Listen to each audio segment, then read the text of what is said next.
உள்ளூராட்சி தேர்தலில் அனுர அலை வீசாது, சுமந்திரன் அதிரடி. உள்ளூராட்சி தேர்தலில் அனுர அலை வீசாது என தமிழரசுக் கட்சியின் பொதுச் செயலாளர் ஜனாதிபதி சட்டத்தரணி சுமந்திரன் திட்டவட்டமாக தெரிவித்தார். இலங்கை தமிழரசுக் கட்சியின் யாழ்ப்பாண தொகுதி கிளையின் கூட்டம் நேற்று பிற்பகல் யாழ்ப்பாணத்தில் உள்ள கட்சியின் தலைமை செயலகத்தில் இடம்பெற்றுள்ளது. இக்கூட்டத்தில் கலந்து கொண்டு கருத்து தெரிவிக்கும் போது இதனை கூறினார். ஈழத்தமிழ் மக்களுக்காக லண்டனில் வெடித்த போராட்டம். லண்டனில் தமிழ் மக்களுக்கு ஆதரவு தெரிவித்து போராட்டம் ஒன்று முன்னெடுக்கப்பட்டுள்ளது.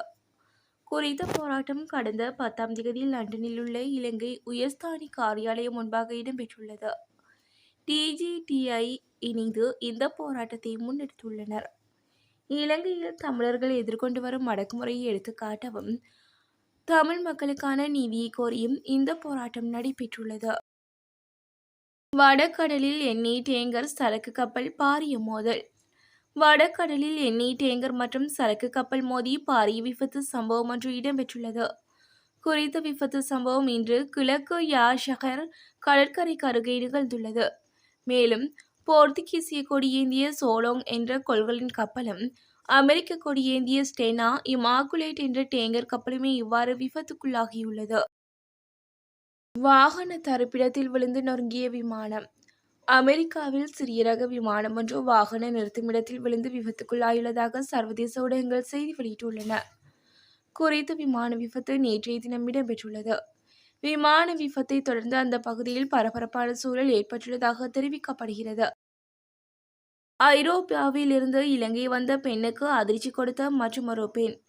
இலங்கைக்கு சுற்றுலா வந்திருந்த ஸ்பெயின் பெண் ஒருவர் தவறவிட்ட பணப்பையை உரியவரிடம் ஒப்படைக்க இளைஞன் ஒருவர் நடவடிக்கை எடுத்துள்ளார். அந்த பையை பெண் ஒருவர் எடுத்து செல்ல முயற்சித்ததனை அவதானித்த ஸ்ரீதலதா மாளிகைக்கு அருகில் பூ வியாபாரத்தில் ஈடுபட்டிருந்த இளைஞன் போலீஸ் அதிகாரிகளின் உதவியுடன் பணப்பையை வெளிநாட்டு பெண்ணிடம் ஒப்படைத்துள்ளார். அந்த பணப்பையில் 810 யூரோக்கள் இருந்ததாக போலீசார் தெரிவித்தனர். அத்துடன் ஸ்பெயின் பெண்ணுக்கு சொந்தமான பல வங்கி அட்டைகளும் அதில் காணப்பட்டுள்ளன. ஸ்ரீதலதா மாளிகை வளாகத்தில் உள்ள பூக்கடை அருகே வெளிநாட்டு குழு பயணித்துக் கொண்டிருந்த போது அந்த பெண்ணின் பணப்பை தரையில் விழுந்துள்ளது. அதை அறியாமல் அந்த பெண் குழுவுடன் பேருந்தை நோக்கி பயணித்துள்ளார். பணப்பையை எடுத்த ஒரு பெண் அதை எடுத்துக்கொண்டு ஓட முயன்ற போது பூவிற்கும் தினேஷ்குமார் என்ற இளைஞர் அவரை துரத்தி சென்று பிடித்துள்ளார்.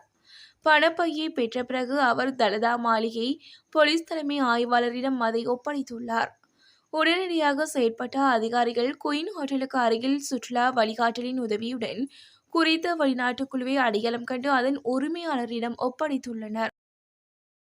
தரம் 5 மாணவர்களுக்கு புதியதோர் பரீட்சை.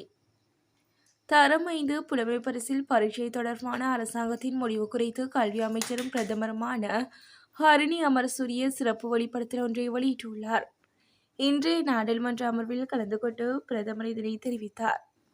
அதன்படி தரம் 5 புலமை பரிசில் பரீட்சை மூலம் மாணவர்களுக்கு ஏற்படும் உளவியல் துயரங்களை குறைக்கும் ஒரு பரீட்சை 2028ஆம் ஆண்டில் அறிமுகப்படுத்தப்படும் என்று அவர் கூறினார். தேர்தல் தமிழரசுக் கட்சி தனித்து போட்டியிடுவதற்கான காரணம். உள்ளூராட்சி தேர்தலில் தமிழ் கட்சிகளுடன் இணைந்து போட்டியிடுவதாக கோரப்பட்டமை ஒரு தொழில்நுட்ப ரீதியான தீர்மானம் மட்டுமே என்ற அடிப்படையில் மற்ற கட்சிகள் இணங்கினால் அதனை நடைமுறைப்படுத்துவதற்கு நாங்கள் தயாராக இருந்தோம் என தமிழரசுக் கட்சியின் பொதுச் செயலாளர் சட்டத்தரணி சுமந்திரன் தெரிவித்தார். இலங்கை தமிழரசுக் கட்சியின் யாழ்ப்பாண தொகுதி கிளையின் கூட்டம் நேற்று பிற்பகல் யாழ்ப்பாணத்தில் உள்ள கட்சியின் தலைமை செயலகத்தில் இடம்பெற்றுள்ளது.